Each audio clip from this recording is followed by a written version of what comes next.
Hello everyone and welcome to the Sports Show. I'm Steve Adkins. On today's show, we will learn about a milestone for an NKU athlete. We'll find out what big-name Division I college basketball team will be our first opponent at the new Bank of Kentucky Center. And we'll have some news and notes from around the GLVC. But first, let's look at some basketball highlights from Thursday night. It was Dr. Votruble bobblehead night, and the Prez was even on hand to sign them. But it was the division-leading Norse that people came to see, including Cassie Brennan, who we see here scoring 2 of her game-high 20 points. Angela Healy also had a big night, knocking down this three-pointer. She was the second leading Norse scorer with 15 total points. Karen Brackman had another stellar performance, scoring here to add to her 12-point total. This game was all NKU as they doubled the score in St. Joe's, 69-39. The NKU men had a much tougher night against the Pumas. Harrison Morton had a strong night offensively, scoring a team-high 25 points. And De'Aaron Williams got the crowd excited with some of the high-flying dunks. First, this breakaway, and then the alley-oop. This three-pointer at the buzzer was not enough as the Norse fall by a final score 70-80. At halftime of the men's game, University President Dr. James Votruba announced that the University of Louisville, with head coach Rick Pitino, will be NKU's first opponent to open the new Bank of Kentucky Center on November 8th. This will be a doubleheader with Norse women's basketball team taking on the Lady Cardinals in the first game. The head coach for Louisville's women's team is former NKU player Jeff Walls. Junior post player Cassie Brennan set the new all-time career record for blocked shots in NKU's win over Bellarmine last week. Brennan passed the mark of 132 career blocked shots held by Janet Brungs. Brennan also holds the NKU women's record for most blocked shots in a game. She rejected 12 shot attempts in a game last season versus Indianapolis. And for some news and notes from around the conference, we go to Brady Labor with this week's GLVC Update. Welcome to this week's GLVC Update. The Great Lakes Valley Conference Women's Basketball Player of the Week is Molly Carter from Drury University. Carter scored 8 points in the final 27 seconds of regulation play, including the game-tying three-pointer with just 3 seconds left in last Thursday's win over Missouri S&T. She scored 5 of her game-high 30 points in overtime to lead the Lady Panthers in the come-from-behind victory.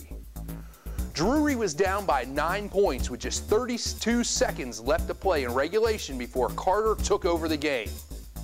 On the week, she averaged 24 points, 4.5 steals, 3.5 assists, and 2 rebounds per game.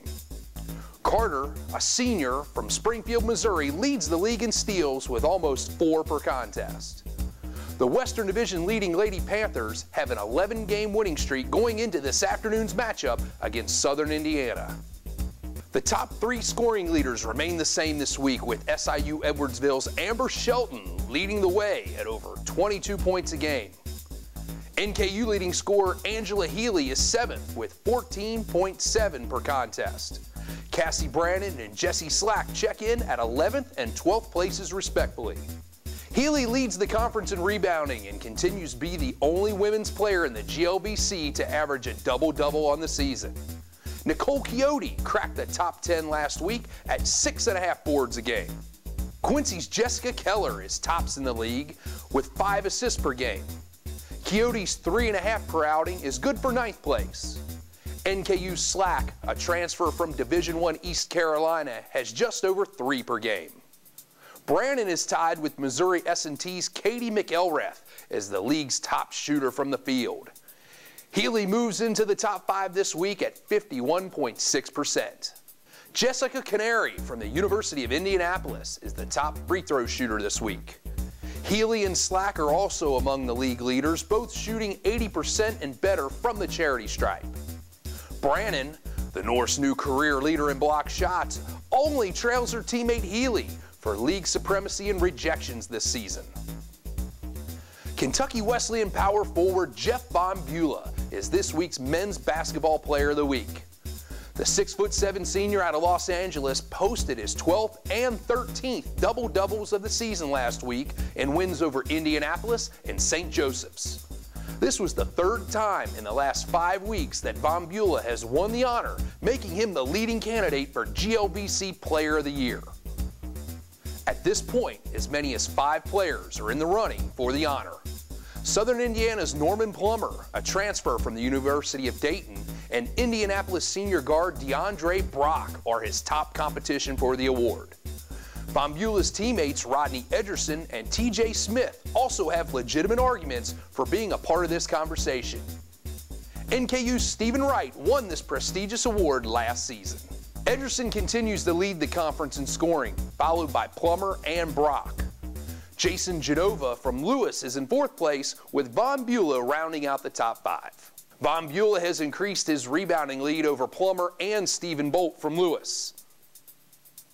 Wesleyan's TJ Smith, who also leads the league in steals, is still the top assist man with almost 7 dimes per game.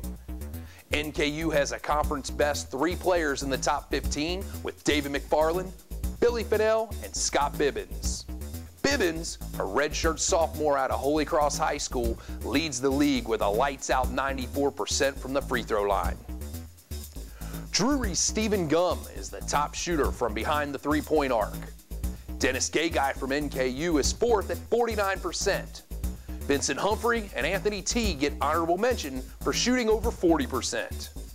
Finally, we'll take a look at the leaders in assist-to-turnover ratio, with McFarland continuing to lead the league and the nation in this category. Incredibly, NKU has 2 other players in the top 5, as Bibbins is 3rd and Fennell 4th. For this week's GLVC Update, I'm Brady Labor. And here's a look at the remaining schedule for both the men's and women's basketball teams. Both teams will have to play well on the road to remain on top of their divisions. The GLVC tournament begins March 4th. Thanks for watching the NKU Sports Show. We'll see you again next time.